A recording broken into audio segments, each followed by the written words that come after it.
రాజకీయ యుద్ధం చేసి రాజ్యాధికారం సాధించుకోవాలని ధర్మ సమాజ్ పార్టీ కరీంనగర్ పార్లమెంట్ అభ్యర్థి చిలువేరు శ్రీకాంత్ అన్నారు. మానకొండూరు మండల కేంద్రంలో ఏర్పాటు చేసిన మీడియా సమావేశంలో ధర్మ సమాజ్ పార్టీ గూఢపత్రాలను ఆయన ఆవిష్కరించారు. అనంతరం మాట్లాడుతూ దేశంలో పార్లమెంట్ ఎన్నికల యుద్ధం ప్రారంభమైందని, 10% ఉన్న అగ్రకుల దొరలు, వారి బంధువులు అంతా వివిధ పార్టీల పేరుతో ఒకటై పోటీ చేస్తూ 90% ఉన్న ఎస్సీ ఎస్టీ బీసీల ఓట్లను కొనుగోలు చేస్తూ ఆకర్షణకు లొంగదీసుకుంటూ భయపెడుతూ వారు సింహాసనపై కూర్చోవాలని ఆలోచిస్తున్నారని తెలిపారు. తెలంగాణ రాష్ట్రంలో బీసీ ఎస్సీ ఎస్టీల కోసం ధర్మ సమాజ్ పార్టీ తరపున కరీంనగర్ పార్లమెంటు అభ్యర్థిగా తాను బరిలో ఉంటున్నట్లు తెలిపారు. పార్లమెంటు చట్టసభల్లో బీసీల కోసం 50% రిజర్వేషన్ బిల్లు, మహిళా బిల్లులో బీసీ ఎస్సీ ఎస్టీ మహిళలకు ఉపకోటా బిల్లు, కులగణన చట్టం కోసం బిల్లు, ఎస్సీ రిజర్వేషన్ వర్గీకరణ మొదలగు బిల్లులకై పోరాటం చేస్తామని, అందరికీ విద్య, వైద్యం, చేతినిండా పని, ఇల్లు, భూమి మొదలగు వాటిపై విప్లవాత్మకంగా పోరాటం కోసం ధర్మ సమాజ్ పార్టీ పోరాటానికి ఆయన సిద్ధమని తెలిపారు. ధర్మ సమాజ్ పార్టీ చెప్పుల గుర్తుకు ఓటు వేసి తనను అత్యధిక మెజార్టీతో గెలిపించాలని కోరారు. ఈ మీడియా సమావేశంలో ధర్మ సమాజ్ పార్టీ మానకొండూరు నియోజకవర్గ ఇన్ఛార్జ్ రాసపురి రాజేంద్ర ప్రసాద్, జిల్లా కోశాధికారి ఆర్ఎల్ బాబు, నరేష్, శ్రీకాంత్, మల్లికార్జున్, ప్రశాంత్, లక్ష్మణ్, శివాజీ తదితరులు పాల్గొన్నారు. ముందుగా నా పేరు చిలువేరు శ్రీకాంత్. మాది కమలాపూర్ మండలం, హుజరాబాద్ నియోజకవర్గం, వంగపల్లి గ్రామానికి సంబంధించినటువంటి వ్యక్తిని. నేను బీటెక్ పూర్తి చేసిన గత 10 ఏళ్లుగా ఉమ్మడి కరీంనగర్ జిల్లాలో డాక్టర్ విశారదన్ మహారాజ్ గారి నాయకత్వంలో 10 ఏళ్లుగా ఉమ్మడి కరీంనగర్ జిల్లా అధ్యక్షులుగా పనిచేస్తూ అనేక సభలు, సమావేశాలు, శిక్షణ తరగతులు, అనేక రకాలైనటువంటి పాదయాత్రలు, సైకిల్ యాత్రల ద్వారా ఈ ప్రాంతంలో ఉన్నటువంటి బీసీ ఎస్సీ ఎస్టీలని చైతన్యం చేస్తూ 10 ఏళ్ళుగా పనిచేస్తున్నందుకు గానుగా నాకు డాక్టర్ విశారదన్ మహారాజ్ గారు గుర్తించి ఈరోజు రేపు మే 13వ తారీఖున జరిగేటువంటి లోక్సభ ఎన్నికలలో కరీంనగర్ పార్లమెంటు నుండి ధర్మ సమాజ్ పార్టీ ఎంపీ అభ్యర్థిగా ముందుగా నన్ను ప్రకటించినటువంటి మా అధినేత విశారదన్ మహారాజ్ గారికి జై భీమ్, జై కాన్శీరామ్ తెలియజేస్తూ మానకొండూరు నియోజకవర్గంలో ఉన్నటువంటి మా ముఖ్య నాయకులు, జిల్లా కమిటీ బాధ్యులైనటువంటి రాజేంద్ర ప్రసాద్ గారికి, బాబన్న గారికి, అదేవిధంగా సురేష్ గారికి, వీరందరూ కూడా ఈ నియోజకవర్గంలో ఉన్నటువంటి మా బీసీ ఎస్సీ ఎస్టీ అణగారిన వర్గాలైన 93% ఉన్నటువంటి ప్రజలని ఈ ప్రాంతంలో గత 7 ఏళ్లుగా చైతన్యం చేస్తూ బాబాసాహెబ్ అంబేద్కర్, మాన్యవర్ కాన్శీరామ్, మహాత్మా జ్యోతిరావు ఫులే, సర్దార్ సర్వాయి పాపన్న గౌడ్, సంతు గాడ్గే బాబా, సంతు రవిదాస్ లాంటి సమ్మక్క సారలమరాణులైనటువంటి మా బహుజన మహాపురుషులు ఈ తెలంగాణ గడ్డ మీద 90% ఉన్నటువంటి మా బహుజనులు అన్ని రంగాలలో ఎదగాలి అని చెప్పేసి, ప్రధానంగా రాజ్యాధికార దిశగా నడవాలి అని చెప్పేసి పోరాటం చేసినటువంటి మా మహనీయుల యొక్క పోరాటాలను స్ఫూర్తిగా తీసుకొని వారి ఆశయాల కొనసాగింపుగానే ధర్మ సమాజ్ పార్టీ బయటికి రావడం జరిగింది. నేను ఒక మాట తెలియజేస్తున్నాను. మా బీసీ ఎస్సీ ఎస్టీ అణగారిన వర్గాలైనటువంటి మా ప్రజలందరికీ ఒక విజ్ఞప్తి. ఈరోజు ఇప్పుడున్నటువంటి ప్రధాన పార్టీలు అయినటువంటి బీఆర్ఎస్, బీజేపీ, కాంగ్రెస్ అయినటువంటి 3 పార్టీలు 2 కులాల నుంచి పుట్టినటువంటి పార్టీలు. 93% ఉన్నటువంటి అణగారిన వర్గాల తరఫున ఇప్పటివరకు ఒక పార్టీ లేదు.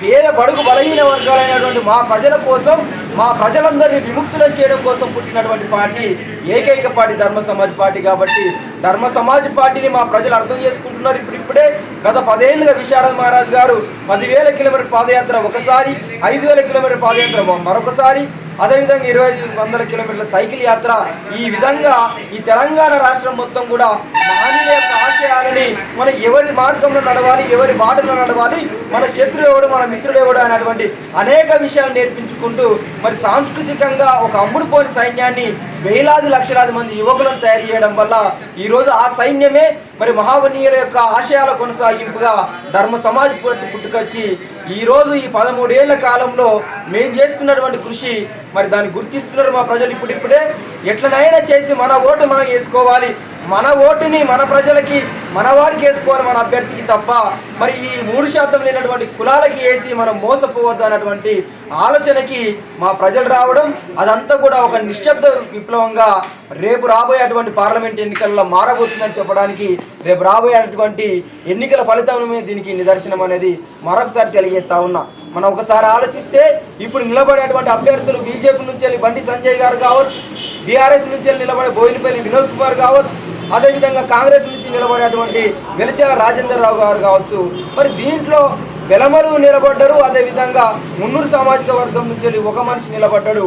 వీళ్ళంతా కూడా ఈ పార్టీలు 3 పార్టీల యొక్క ఆలోచన ఒకటే. 93% ప్రజలని విముక్తులను చేసింది తండ్రి బాబాసాహెబ్ అంబేద్కర్ గారు రాసిన భారత రాజ్యాంగం. 1950 జనవరి 26న భారత రాజ్యాంగం అమల్లోకి వచ్చిన తర్వాతనే ఈ దేశంలో ఎస్సీ ఎస్టీ బీసీలు మనుషులుగా గుర్తించబడ్డారు. అనేక హక్కులు ఈరోజు అనుభవిస్తున్నామంటే దానికి కారణం భారత రాజ్యాంగమే. మరి అలాంటి భారత రాజ్యాంగాన్ని మార్చాలని ఒక పక్క బీజేపీ మాకు 400 సీట్లు ఇవ్వండి, భారత రాజ్యాంగాన్ని మార్చమని చెప్పేసి బహిరంగ ప్రకటనలు చేస్తున్నారు అనేక మంది కేంద్ర మంత్రులు. అదేవిధంగా కాంగ్రెస్ గవర్నమెంట్ ఆ మాట చెప్పకున్నా కానీ వారి విధానంలో భారత రాజ్యాంగాన్ని మార్చాలనేటువంటి ఎజెండా లక్ష్యంగానే వాళ్ళు పనిచేస్తూ ఉన్నారు. బీఆర్ఎస్ కూడా మరి ముఖ్యమంత్రి మాజీ ముఖ్యమంత్రి కేసీఆర్ గారు కూడా గతంలో అనేక సభల సమావేశాలను కూడా రాజ్యాంగాన్ని అవమానపరిచి చేసినటువంటి వాక్యాలు కూడా ఇందుకు నిదర్శనం. అంటే ఈ 3 పార్టీలు కూడా 3% లేనటువంటి అగ్రకులాలై వీళ్ళ ఆలోచన వీళ్ళ భావజాలం ఒకటే అని మనకి ఇక్కడ నిరూపణ అయినప్పుడు ఎవరు గెలిచినా ఏ పార్టీ గెలిచినా మళ్ళీ ఇందులో ఉన్నటువంటి దొరలే మళ్ళీ ఆ పార్టీలోకి వెళ్ళడం, అందులో నుంచి మళ్ళీ ఇంకో పార్టీలోకి వెళ్ళడం మనం చూస్తూ ఉన్నాం. కాబట్టి ప్రజలారా, నా సమాజము ఎస్సీ ఎస్టీ బీసీ ఉద్యోగులు, విద్యావంతులు, మేధావులు ఇకనైనా మేలుకోండి, అర్థం చేసుకుంటారని చెప్పేసి మనసారా కోరుకుంటున్నాను. ఏ పార్టీకి వేసినా కానీ మన బతుకులు మారాయి. మన పార్టీ మన కోసం వచ్చినటువంటి మన పేద బడుగు బలహీన వర్గాల పార్టీ ధర్మ సమాజ్ పార్టీని మనం పెంచుకుందాం. మన సొంత ఇంట్లోకి వద్దాం. పరాయి ఇండ్లు కిరాయి ఇళ్లలో మనం ఉండి ఎంతకాలంగా మనం అవమానించబడతాం, దొరల చేతులు అవమానించబడుతున్నాం, హీనంగా చూడబడుతున్నాం. సామాజిక గౌరవం లేదు, సామాజిక హోదా లేదు, డబ్బు లేదు, అధికారం లేదు. అన్ని రంగాలలో వెనుకబాటుకు కారణం మన అధికారంలో లేకపోవడమే కదా. మన తండ్రి అంబేద్కర్ గారు మనలందరికీ మన చేతికి ఓటాకి ఇచ్చింది మన అధికారంలోకి రమ్మని. మరి ఆ అధికారంలోకి రావాలి అంటే అంబేద్కర్ గారు ఇచ్చిన ఓటు ఆయుధాన్ని మనం ఉపయోగించుకొని మనము అందరు గుండెల్లో పెట్టుకొని మహానీయుల యొక్క ఆశయాలను మరొకసారి గుండెల్లో పెట్టుకొని మరి ధర్మ సమాజ్ పార్టీకి భారత ఎన్నికల సంఘం కేటాయించినటువంటి గుర్తు మరి చెప్పుల గుర్తు. మీరంతా కూడా మే 13వ తారీఖున మీ అమూల్యమైనటువంటి ఓటుని చెప్పుల గుర్తుకు వేసి మరి ధర్మ సమాజ్ పార్టీ అభ్యర్థిగా నిలబడుతున్నటువంటి చిలువరి శ్రీకాంత్ అనేటువంటి నన్ను గెలిపిస్తే మరి రేపు అనేక రకాల సమస్యల మీద కొట్లాడి పోరాడి పార్లమెంట్లో మన గొంతుకగా మన పేద ప్రజల యొక్క గొంతుకగా నేను నిలదీస్తానని చెప్పేసి మీ అందరికీ నేను ఒక మాట ఇస్తూ రాబోయే రోజులలో ఉద్యమాన్ని మరింతగా తీవ్రతరం చేసి మన యొక్క పేదల కష్టాలను కన్నీళ్ళు చూడడం కోసమే నా జీవితాంతం కూడా మన ప్రజల కోసమే నేను సమయాన్ని కేటాయిస్తానని చెప్పేసి తెలియజేస్తూ మీ అందరికీ మరొకసారి మరి చెప్పుల గుర్తుకు ఓటేసి గెలిపించాలని తెలియజేస్తూ అందరికీ జై భీమ్, జై కాన్షి.